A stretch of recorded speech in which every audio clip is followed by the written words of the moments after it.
Hi guys, my name is Joanne, the career coach. Today I want to answer some frequently asked questions. And the first question is about the difference between a normal CV and an ATS CV. So there are companies that are going to use a software to shortlist CVs. So you know how ideally it's the recruiter who gets all the CVs and then they'll do a shortlist of candidates. But some organizations are going to use a software whereby all the CVs run into that software and then it's going to shortlist CVs. So there are certain CVs that are tailored towards ensuring that like that particular CV can pass that test, and subsequently the CV gets shortlisted. And then of course we have the normal CVs that are tailored for a human being. So a CV that is made to ensure that if a recruiter or a hiring manager has a look at that CV, they are going to shortlist that candidate. And my advice normally is have both the ATS friendly CV and then a CV that is tailored for a human being. It's true that of course we are living in a world that's really technology driven, and yes, there are companies that would have that software, but also there are many companies that don't have the software, and your CV is going to be received by an actual human being. So you need a CV that is attractive, you need a CV that is powerful, you need a CV that is fresh and crisp, that is going to catch the attention of a hiring manager or a recruiter. But on the other hand, you also need an ATS friendly CV, just in case that company is a technology driven company and they're going to use a software. You want to make sure the CV passes the test. Then the other question is, how do you answer the tell me a little bit about yourself question? So remember, this is the very first question that you get asked during an interview. When you go for an interview, you want to make sure that you start with the bang. How you introduce yourself, that first impression really matters, because it's an opportunity for you to draw them in. If you mess up the first question, you won't have confidence throughout the interview. So you want to make sure that you've started well, that you have started confidently, and you've started with a bang. So talk about your career ID. What are you passionate about? What are some of your key strengths? What have been some of your key achievements in your previous work experience? If you got this particular job, what would you be bringing to the table?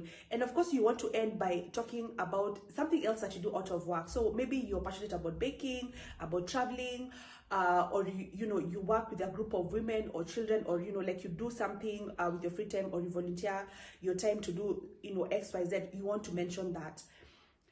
When they ask this question, please don't tell them about your marital status and whether or not you're divorced and the number of children that you have and whether you grew up in Kitui or you have a cat named Kellen. They really don't care. Talk about who you are in relation to the job that you're applying for.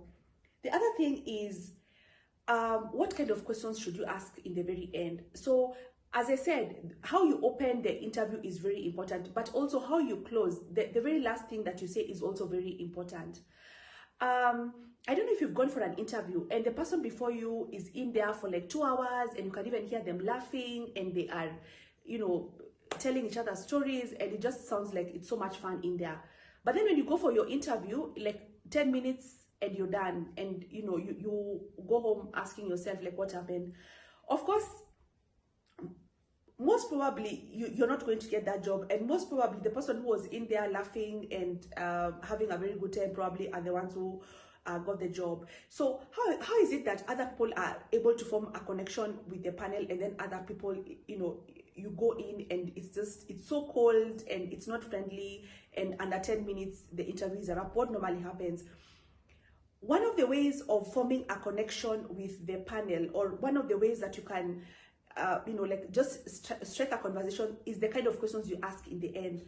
Don't be greedy, and don't be don't ask questions that are about you and what the company can give you and what trainings they can give you and how much money they can give you and how many vacation days they can give you.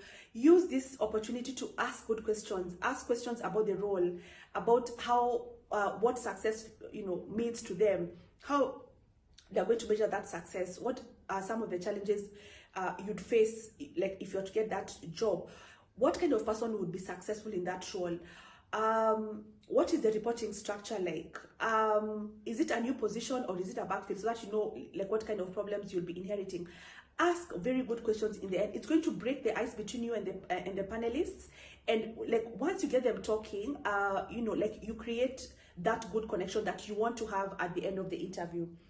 And then the other thing is, what do you do after you've gone for an interview and you don't hear back? I see some people getting, you know, like very, like what's the best word to use? I don't know if I should say, you know, like you keep calling and keep emailing, like I'm not heard from you, like what is going on? Then you keep calling the employer like 57 times and sending 20 emails and sending 37 texts. It doesn't work. If you've gone for an interview and they said they're going to get back to you in 2 weeks and they've not gotten back to you in those 2 weeks, make, you know, like call them or send an email. After that, just wait. Because even if you call them 57 times or you texted them or emailed them 30 times, it's not going to change the outcome of the interview. Sometimes it could be they've forgotten or they are busy with something, and or maybe they are waiting for a certain approval. And yes, following up is important because it's going to jog up their memory, because actually maybe it could be that you are the person who was selected for that position, but maybe there's just some, you know, some delay somewhere. So it's actually important, but don't overdo it, because I've seen people who panic and then, you know, like they get obsessed and they really want to know like what's the answer. It doesn't, like, it's not a good show. Please respect yourself. And then the other thing is, the last frequently asked question is during salary negotiation. So like, how do I go about the negotiation? So the first thing is you need to have done a background, or you need to have done some research about the job that you're applying for. Like, what's the range? It's going to be funny if the salary range of that position is maybe 10,000, and then you go and when they ask you what's your salary expectation, you say 100,000. Everyone is going to look at you like you're crazy or you're mad. So you need to have done your research.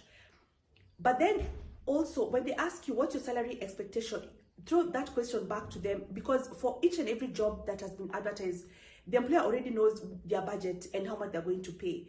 So when you give a number first, you risk them not paying you what you're worth. Because if you say your expectation is 10,000 and maybe the budget for that role is 50,000, are they going to give you that 50,000? Some will actually, but then most of them are not going to. So always throw the question back to them. Do your research. If they insist on a number, make sure you can give a number that is reasonable. Because let's say the place where you're working, you're earning 15,000. And then the range, the budget for this particular job is maybe around like maybe let's say 25,000. So you can't go in there and say your expectation is 45,000. Like what is the reason behind that, and how will you be moving from 15 to 45,000? You see the discrepancy. So you need to do your research. You need to be able to throw the question back at them, but also give a number that's reasonable and that is not going to make you come across as being greedy, and reasonable, and someone who's not thought about that number through and through. So that's all that I had for today. I hope this video has been beneficial. Thank you, and see you next time.